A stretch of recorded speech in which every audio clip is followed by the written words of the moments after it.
যে ব্যক্তি 5 ওয়াক্ত নামাজ আদায় করিবে আল্লাহ তাআলা তাকে 5টি পুরস্কার দেবে। এর মধ্যে দুনিয়াতে প্রথম পুরস্কারটি দেবে আর মৃত্যুর পরে 4টি পুরস্কার দেবে। দুনিয়াতে যে পুরস্কারটি দেবে সেটি হলো রিজিকের ফয়সালা আল্লাহ তাআলা করে দেবেন, অর্থাৎ রিজিক রিজিকের জন্য কোনো বান্দার পেরেশানি করতে হবে না, অর্থাৎ তার রিজিক যা আছে আসবেই। রিজিক বলতে কী বুঝি? তার খানাপিনা, বাসস্থান, অর্থাৎ ছেলেমেয়ের পোশাক পরিচ্ছদ, যাবতীয় যত খরচ আছে এগুলোই হলো রিজিক। আর এর ব্যবস্থা আল্লাহ তাআলার হাতে, আল্লাহ তাআলা নিয়ে নেবেন। তাহলে বান্দার আর কোনো পেরেশানির কোনো প্রয়োজন নাই। এই প্রথম পুরস্কারটি আল্লাহ তাআলা দুনিয়াতেই দিবে। আর মৃত্যুর পরে যে 4টি পুরস্কার রয়েছে সেটি হলো মুনকার নাকিরের সওয়াল জবাব সহজ হয়ে যাবে, দিয়ে দিবে। আমলনামা ডান হাতে দেবে।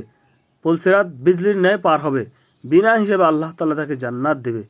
তাই ভাইয়েরা আমার, আমরা 5 ওয়াক্ত নামাজ যদি আদায় করতে পারি তাহলে এই 5টি পুরস্কার আল্লাহ তাআলা দিয়ে দিবে আমাদেরকে।